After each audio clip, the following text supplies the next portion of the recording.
ఇవాళ కూడా నేను మీకు ఇంకోటి చెప్పాలి, గ్రాడ్యుయేట్ ఎమ్మెల్సీ ఎన్నికలలో కూడా రిజల్ట్స్ అంటే నిన్న స్టార్ట్ అయింది కౌంటింగ్, అవన్నీ కూడా 25 కట్టలుగా కడతారు. అది బ్యాలెట్ పేపర్తో ఉంటుంది కాబట్టి, అంటే మొదటి ప్రాధాన్యత, రెండో ప్రాధాన్యత, మూడో ప్రాధాన్యత అని ప్రాధాన్యత క్రమంలో ఓట్లేస్తారు కాబట్టి మన ఈవీఎం మిషన్ లాగా ఉండదు కాబట్టి నల్గొండ, ఖమ్మం, వరంగల్ ఈ పట్టభద్రుల ఎన్నికల రిజల్ట్స్ అప్డేట్ కూడా మీకు చెప్తా. దాని ఏంటంటే అక్కడ నిన్న 3 o'clock నుంచి స్టార్ట్ అయినటువంటి కౌంటింగ్ పోస్టల్ బ్యాలెట్లు మాత్రం తీన్మార్ మల్లన్ననే, అంటే అధికారంలో ఉన్నటువంటి పార్టీ కావచ్చు లేకపోతే తీన్మార్ మల్లన్నకే వేయాలనుకోవచ్చు, పోస్టల్ బ్యాలెట్లు అన్నీ కూడా ఆయనకు అనుకూలంగా పడ్డాయి.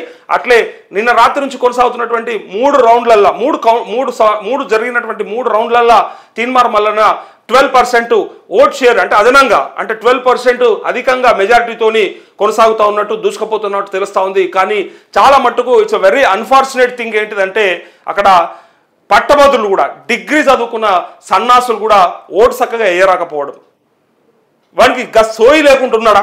గతంలో కూడా నేను చాలాసార్లు చెప్పిన, డిగ్రీ చదువుకున్న సన్నాసులు కూడా డబ్బులు తీసుకొని ఓట్లు వేసిరట అని చెప్పినప్పుడు చాలా బాధ అనిపించింది.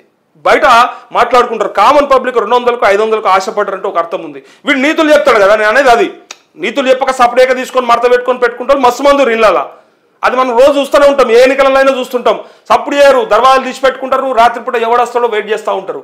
ఒకవేళ రాత్రిపూట పైసలు అందకపోతే మబ్బులు వస్తాడేమో అనుకొని మబ్బుల సాన్పుజాలు ఆడవాళ్ళంతా డోర్లు తీసి బయటనే వెయిట్ చేస్తూ ఉంటారు, ఎవడొచ్చారు ఏమన్నా ఇచ్చిపోతాడేమో, ఏమైనా వేసిపోతాడేమో అని చెప్పి. సో ఇలా జరుగుతుంటాయి. అలా వాళ్ళు వెయిట్ చేయడం ఒక అర్థం ఉంది. వాళ్ళకి నిజంగా ఓటు గురించి కానీ ఓటు విలువ గురించి కానీ తెలియని ఎవరన్నా ప్రజలు అట్లా చేసి ఉంటే దాన్ని తప్పుపట్టే అవకాశం లేదు. కానీ ఈ సన్నాసులకు ఏం రోగం?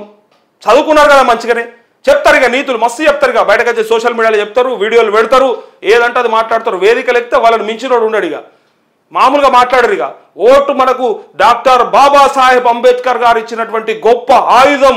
ఈ ఆయుధంతో ఎవరినైనా తెగ నరకొచ్చు, బొందబెట్టొచ్చు, గద్దెనెక్కియొచ్చు అని చెప్పి వాళ్ళు చెప్పే ముచ్చట్లు అన్నీ వింటే అబ్బా ఈలేరాబై భవిష్యత్ తరం నాయకులు అనిపిస్తుంది. మరి అలాంటి సోయిలేని సన్నాసులు పైసలు తీసుకొని ఓట్లు వేసారని చెప్పి మనకు తెలిసినప్పుడు చాలా బాధ అనిపించింది. పల్లా రాజేశ్వర రెడ్డికి అమ్ముడు పోయారని తెలిసినప్పుడు గతంలో. ఇవాళ కనీసం ఓటు వేయడానికి రాలేదట. అక్కడక్కడ జై మల్లన్న 7200 RTR ఎవడు చెప్పిండు రా మీకు సన్నాసులారా? ఆలోచన ఉండాలిగా, బుర్ర పనిచేయాలి కదా. ఓటేసే కాడ ఓటే వేయాలి కదా. ఏదైనా అసెంబ్లీ రౌడీ సినిమాలు అనుకున్నారు, అసెంబ్లీ రౌడీ సినిమాల వాళ్ళన్న మంచిగా వేసారు ముసలు.